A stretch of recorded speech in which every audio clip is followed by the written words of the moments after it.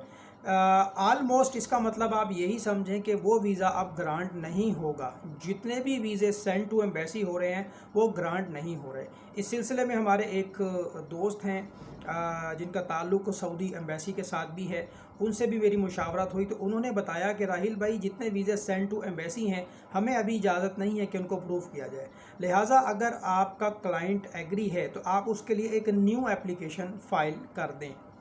تو اس کی بھی گارنٹی نہیں ہے کہ دوبارہ اپلیکیشن ڈالیں گے تو دوبارہ ویزا نکل آئے گا، لیکن یہی کہا جا رہا ہے کہ جو ویزے سینڈ ٹو ایمبیسی ہو رہے ہیں اس کے 2 طریقے ہیں۔ آپ کو ایک اپلیکیشن کا پرنٹ دیا جائے گا جو کہ آپ کی پروفائل میں سے ڈاؤن لوڈ ہوگا، وزارت خارجہ کی ویب سائٹ سے وہ آ جائے گا، ڈاؤن لوڈ ہو جائے گا۔ ویزا اپلائی کرتے وقت ایک فائل ہوتی ہے، اس میں پکچر ہوگا اور آپ کا نمبر ہوگا، اس پہ آپ نے نام لکھنا ہے، اپنے دستخط کرنے ہیں، اور وہ جو ہے آپ نے اپنی جس کنٹری میں بھی آپ ہیں وہاں پہ سعودی ایمبیسی میں جمع کرانا ہے۔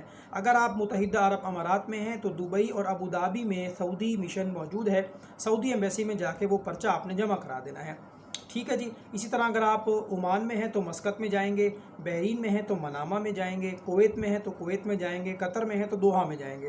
ان تمام سٹیز میں سعودی عرب ایمبیسی موجود ہے۔ اگر آپ کا ویزا آپ نے اپلائی کیا بحرین سے، آپ کے پاس بحرین کا اقامہ ہے، بحرین کا ویزا ہے، اور آپ کا ویزا سینڈ ٹو ایمبیسی ہو جاتا ہے۔ آپ نے اپلائی کیا دبئی سے، وہ سینڈ ٹو ایمبیسی ہو جاتا ہے۔ آپ نے اپلائی کیا قطر سے، دوحہ سے، اور وہ سینڈ ٹو ایمبیسی ہو جاتا ہے۔ اس کا مطلب یہ ہوتا ہے بیسیکلی کہ آپ کی بائیو میٹرک ہوگی، آپ کے فنگر پرنٹس لیے جائیں گے۔ عام طور پہ پاکستان میں یہ ہوتا ہے کہ ایک ادارہ ہے، اس کو کہتے ہیں اعتماد کے آفس میں جا کے فنگر پرنٹ لیے جاتے ہیں، 1,000 روپے اس کی فیس ہے، وہ رسید حاصل کر کے ویزا اپلیکیشن کا پرنٹ نکال کے ایمبیسی میں جمع کروایا جاتا ہے۔ لیکن جیسا کہ میں نے آپ کو بتا دیا کہ فی الحال سینڈ ٹو ایمبیسی والے پروجیکٹ پہ کام نہیں ہو رہا۔ اگر آپ کا ویزا سٹک ہوتا ہے، آپ کا ویزا پھنس جاتا ہے، سینڈ ٹو ایمبیسی ہو جاتا ہے، تو پھر یہ آپ سمجھیں کہ ویزا اپروو نہیں ہوگا، البتہ آپ دوبارہ اپلیکیشن سبمٹ کر سکتے ہیں۔ ایک بھائی نے پوچھا تھا سوال کہ کتنی دیر میں ویزا آتا ہے؟ ویزا فوراً آ جاتا ہے، جب ہم اپلیکیشن کو فل اپ کرتے ہیں، اس کی پیمنٹ کرتے ہیں، بٹن دباتے ہیں اور ویزا ڈاؤن لوڈ ہو جاتا ہے۔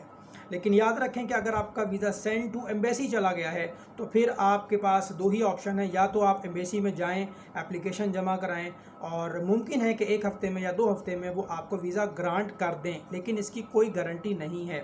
کچھ دوستوں کا جو ہے وہ ابو دھابی میں اور دبئی میں یہ پرابلم ہوا، انہوں نے ویزے ڈالے اور وہ سینڈ ٹو ایمبیسی ہو گئے، وہ بیچارے اپنی فائل لے کر ایمبیسی گئے، انہوں نے ایمبیسی والوں نے ان سے وہ اپلیکیشن لے کے رکھ لی ہے اور ان کو کہا کہ ٹھیک ہے جی آپ 1-2 ہفتے ویٹ کر لیں، آپ کا ویزا آ جائے گا ای میل کے ذریعے۔ بہرحال تو یہ کچھ حقیقت ہے جو آپ کو میں نے بتا دی ہے۔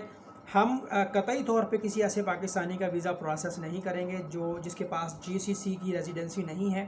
اگر آپ کے پاس قطر، کویت، عمان اور متحدہ عرب امارات اور بحرین، ان 5 کنٹریز کا GCC کنٹریز کا جو ریزیڈنس ورک پرمٹ ہے تو وہ اگر آپ کے پاس ہوگا تو ہم پروسیس کریں گے۔ اسی طرح سے ہسبینڈ کا ہم نے ویزا نکالا، وائف اس پہ ڈیپینڈنٹ ہے، وائف کوئی کام تو نہیں کرتی لیکن وہ اقامے پر ہیں، وہ ویزے پر ہیں، تو پہلے آپ ہسبینڈ کا نکالیں، بعد میں بیوی اور بچوں کا نکالیں۔ بیوی اور بچوں کا ویزا نکالنے کا طریقہ تھوڑا سا میں آپ کو سمجھا دیتا ہوں۔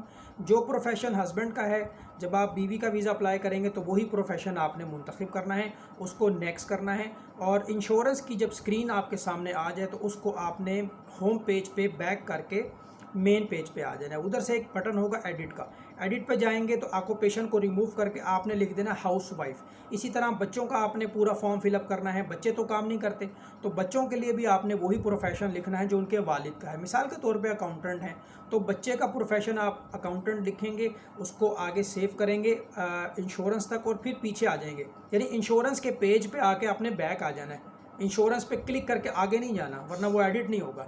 پھر وہ آپ نے مین پیج پہ آ کے اس کو ایڈٹ کرنا ہے اور آکوپیشن کو ماڈیفائی کر کے وہاں پہ لکھ دینا ہے بیٹا ہے تو سن، بیٹی ہے تو ڈاٹر، اس طرح کے آپ نے وہ جملے لکھ دینے، پھر اس کو سیو کرنا ہے، پھر اس کی پیمنٹ کرنی ہے۔ اسی طرح سے اگر بیوی کام کرتی ہے اور ہسبینڈ کام نہیں کرتا تو پھر آپ نے کیا کرنا ہے کہ بیوی کا جو پروسیس کر دیا آپ نے ویزا، پھر ہسبینڈ کا جب آپ نے ویزا پروسیس کرنا ہے تو وہ تو کوئی کام نہیں کرتے، تو آپ نے کیا کرنا ہے کہ بیوی والا آکوپیشن وہاں پہ لکھنا ہے، پھر اس کو آپ نے بیک کر کے مین پیج پہ آنا ہے، اس کو ایڈٹ کرنا ہے اور آکوپیشن میں سے وہ ریموو کر کے لکھ دینا ہے ہسبینڈ، ٹھیک ہے۔ اس طرح سے یہ ہسبینڈ، وائف اور بچوں کا یہ ویزا پروسیس ہوگا۔ اور اس کے علاوہ 1 سال کا ملٹیپل ویزا ہے یہ، آپ اس کے اوپر 90 دن قیام کر سکتے ہیں، 90 دن کے بعد آپ کو ان آؤٹ کرنا پڑے گا، ایگزٹ انٹری کرنا پڑے گا، اس پہ عمرہ بھی ادا کر سکتے ہیں، احرام پہن کر آپ جا سکتے ہیں۔ ویزا اپلائی کرتے وقت وہ آپ سے پوچھے گا کہ کیا آپ عمرہ کرنا چاہتے ہیں، آپ نے اس کو ٹک مارک کرنا ہے۔ اس میں کچھ ٹرانزیکشنز ہوتی ہیں، پہلے تقریباً $10 کی ٹرانزیکشن ہے، پھر دوبارہ $10 کی ٹرانزیکشن ہے، پھر نمبر 3 پہ انشورنس کی ٹرانزیکشن ہے، پھر اس کے علاوہ جو ہے ویزے کی ٹرانزیکشن ہے۔ ٹوٹل یہ کوئی 4 یا 5 ٹرانزیکشنز اس کی ہوتی ہیں، لیکن وہ ڈیپینڈ کرتا ہے کہ آپ سے وہ آپ کی ایج کے مطابق وہ انشورنس کی ویلیو آپ کو چارج کرے گا۔ تو جو لوگ مجھ سے ویزا کروانا چاہتے ہیں میں حاضر ہوں، ان کے لیے میں کر دوں گا۔ میں نے کویتیوں کا بھی کیا ہے جو کہ کویت کے ریزیڈنس ہیں، میں نے بحرین ریزیڈنس کا بھی کیا ہے، میں نے UAE ریزیڈنس کا بھی کیا ہے، میں نے عمان ریزیڈنس کا بھی کیا ہے۔ صرف آپ نے یہ دیکھنا ہے کہ ان کا کارڈ ویلڈ ہو، ان کی ایکسپائری نہ ہو اور ان کا جو پروفیشن ہے وہ لسٹ میں دیا ہوا ہو، تو انشاءاللہ ویزا آپ کا آ جائے گا۔ لیکن اگر آپ کا ویزا سٹک ہوتا ہے تو ٹوٹل چارجز نان ریفنڈیبل ہیں۔ اگر آپ کا ویزا سینڈ ٹو ایمبیسی ہوتا ہے، ایسی صورت میں بھی آپ کو پھر یا تو انتظار کرنا پڑے گا یا پھر نیو اپلیکیشن ڈالنی پڑے گی۔ اپنا بہت زیادہ خیال رکھیں، ویڈیو کو لائک کر کے شیئر کر دیں۔ اللہ حافظ۔